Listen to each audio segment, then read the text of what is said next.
Bienvenue sur Écrire librement, le podcast où les mots nous mènent souvent bien plus loin qu'on ne le pensait. Aujourd'hui, je t'ouvre les coulisses de l'intrigue d'Héritage entremêlés, un roman où le passé pèse lourd, où les silences parlent et où les âmes semblent se chercher depuis longtemps.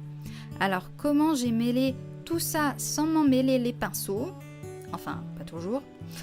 Comment j'ai réussi à faire cohabiter la mémoire, les secrets de famille et les liens d'âme dans une seule et même histoire? C'est ce que je te raconte aujourd'hui. Prépare-toi à plonger dans l'invisible, tissé mot après mot. L'histoire de Héritage entremêlés, c'est d'abord une histoire de mémoire. Je voulais écrire un roman où le passé n'est pas juste une toile de fond, mais un personnage à part entière. Pour ça, j'ai construit l'intrigue comme une exploration. Chaque révélation d'un secret fait avancer l'histoire, chaque souvenir trouble l'équilibre du présent, et les silences non dits deviennent des tensions invisibles mais puissantes. J'ai voulu que le passé ne soit jamais figé, qu'il vive, qu'il bouge, qu'il résiste même. Parce que parfois la mémoire ment, et parfois elle attend juste qu'on l'écoute. On dit souvent qu'on hérite plus que des objets ou des prénoms, on hérite des silences, de tabous, de douleurs floues. Dans ce roman, j'ai voulu explorer ça, ce qui transmet sans être dit, ce que les personnages sentent, mais sans vraiment le comprendre, ce qu'on cache pour protéger, entre guillemets, mais qui finit par enfermer. C'est ce qui rend l'intrigue aussi émotionnelle que psychologique. On ne cherche pas juste à savoir ce qui s'est passé, on cherche à comprendre pourquoi ça n'a jamais été dit, et spoiler, parfois on se tait pour survivre, mais on finit par écrire pour guérir. Et puis il y avait cette autre dimension plus subtile, les liens d'âme.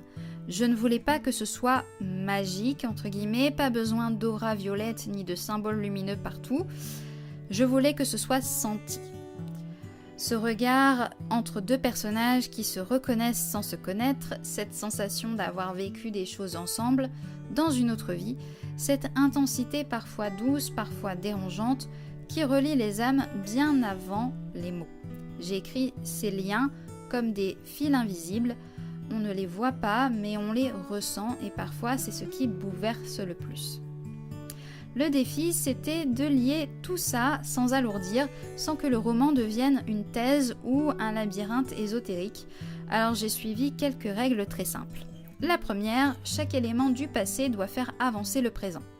Sinon, ça alourdit l'histoire. Deuxièmement, chaque secret de famille doit affecter les émotions des personnages dans le présent. Le troisième, chaque lien d'âme doit avoir une conséquence concrète sur le récit et sur les relations entre ces deux personnages. Et entre tout ça, de la respiration, des scènes douces, un peu d'humour, des silences, du souffle, parce qu'on n'écrit pas juste pour transmettre une histoire, on écrit pour que le lecteur ressente. Et pour ça, il faut laisser de l'espace. Ce roman, c'est un tissage, un entrelace de ce qui se voit et de ce qui se devine.